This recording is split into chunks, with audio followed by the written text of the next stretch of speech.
The morning my mother-in-law looked me straight in the eyes and said, leaving me was the best decision her son ever made. I was standing in the middle of a crowded courthouse hallway with a sleeping baby in my arms, a cracked phone in my purse, and only $17 left in my bank account. I did not cry when she said it. I did not beg her to stop. I just held my daughter closer, because 5 minutes later, the woman who thought she had finally broken me would hear the truth that shattered her perfect world. If you believe in kindness, second chances, and the quiet strength of people who suffer in silence, please like, comment, share, and subscribe to Single Dad Empire. Your support helps stories like this reach someone who may need hope today. My name is Armina Vale, and for 4 years, I was married to a man named Callan Mercer. When I first met him, he was charming in the kind of way that made every room feel warmer. He remembered small things, opened doors, sent flowers for no reason, and spoke about family like it was sacred. I believed him because I wanted to believe that love could be safe. I had grown up without much security, raised by a grandmother who stretched soup across 3 meals and taught me that dignity was something no one could take unless you handed it over. So when Callan promised me a home, a future, and a family that would accept me, I stepped into his world with my whole heart. But his mother, Serafina Mercer, never welcomed me. She smiled in public, but behind closed doors, her words were sharp enough to leave marks no one could photograph. She called me simple, small town, unpolished. She said I had trapped her son with kindness because I had nothing else to offer. At dinners, she corrected my grammar, criticized my clothes, and reminded everyone that Callan had once dated women from better families. I tried to laugh it off. I tried to be patient. I told myself she would soften after seeing how much I loved her son. But some people do not soften when given love. They only learn where to press harder. When I became pregnant, I thought everything would change. I thought a baby would bring us closer, make Serafina see me as family. Instead, she became colder. She told Callan I would ruin his career, that fatherhood would slow him down, that I was using the baby to chain him to an ordinary life. At first, Callan defended me. Then slowly, quietly he stopped. He began coming home late, answering messages with his back turned, sighing when our daughter cried. When little Noemi was born on a bright Tuesday morning, I watched him hold her like she was something fragile but distant, something he knew he should love, but did not know how to choose. The leaving happened on a sunny day too, which always felt cruel to me. It was not storming. There was no dramatic rain against the windows. The sky was blue. The laundry was folded, and Nomi was asleep in her basket when Callan placed his wedding ring on the kitchen table. He said he needed peace. He said he had lost himself. He said his mother was right that we had married too fast. Then he walked out with 2 suitcases and left me with a baby, unpaid bills, and a silence so heavy it felt alive. For months, I survived on small jobs and smaller meals. I cleaned offices before sunrise, typed invoices during Nomi's naps, and sold the bracelet my grandmother had given me just to keep the lights on. Every day was a battle fought quietly. I learned which grocery aisles had the cheapest food, which neighbors might watch Nomi for an hour, and how to smile when people asked if I was okay. Callan sent money twice, then stopped. His lawyer claimed he was between jobs. Serafina claimed I was greedy. And when I finally filed for support, they dragged me into court as if asking a father to help feed his child was some kind of crime. That was why I stood in that courthouse hallway on that bright morning, wearing my only clean dress and holding Nomi against my shoulder. Serafina arrived in pearls, with Callan beside her in a navy suit. He looked polished, rested, untouched by the wreckage he had left behind. Serafina looked at my worn shoes first, then my face, and smiled as if she had been waiting months for this moment. She stepped close enough that only I could hear her clearly. though people moved all around us. She said that leaving me was the best decision her son ever made, because some women were born to be lessons, not wives.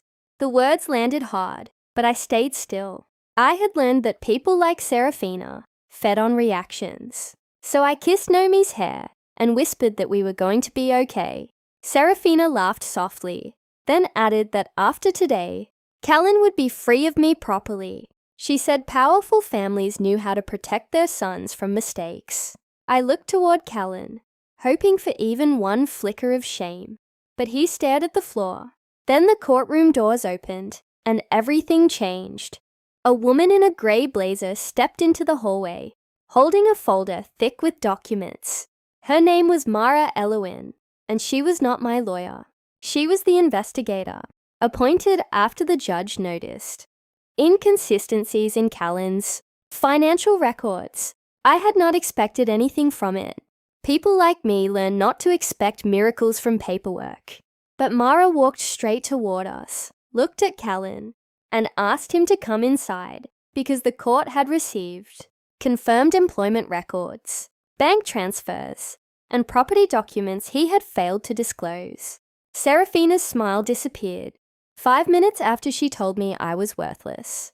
The judge was reading evidence that Callan had hidden a consulting income, moved money through his mother's account, and falsely claimed unemployment to avoid supporting his daughter.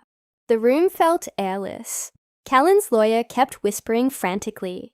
Serafina sat stiff as stone, her pearls shining under the courthouse lights like tiny moons. I held Nomi so tightly that Mara gently touched my arm and told me I could sit. The judge's voice was calm but firm. He said a child was not a burden to be escaped, nor was a mother's poverty proof of her unworthiness. He ordered immediate support, back payments, and a review of Callan's false statements. Then he looked at me, not with pity, but with respect, and said the court recognized my effort to provide stability for my daughter. Despite deliberate obstruction, I thought I would feel victorious, but instead I felt tired, deeply, painfully tired, because no amount of money could give. Nomi the father, who should have chosen her without being forced. No ruling could return the nights. I cried silently into a towel, so my baby would not wake. No evidence could erase the humiliation of being treated like a beggar for asking for what my child deserved. After the hearing, Callan approached me in the hallway. His face had lost its polish. He said my name softly, like he was testing whether he still had the right to use it. He said he was sorry. He said things had gotten out of control. He said his mother had only tried to help him. I looked at him then, really looked at him, and saw not a monster, but a weak man who had let someone else's cruelty become his courage. That almost hurt more. Serafina did not apologize. She stood behind him, pale and furious, as if the truth had personally insulted her. But when Nomi woke and opened her little eyes, something shifted. Callan reached out, then stopped halfway, as if he suddenly understood that fatherhood was not a gesture for courtrooms. It was rent paid on time. It was medicine bought before pride. It was showing up when no one applauded.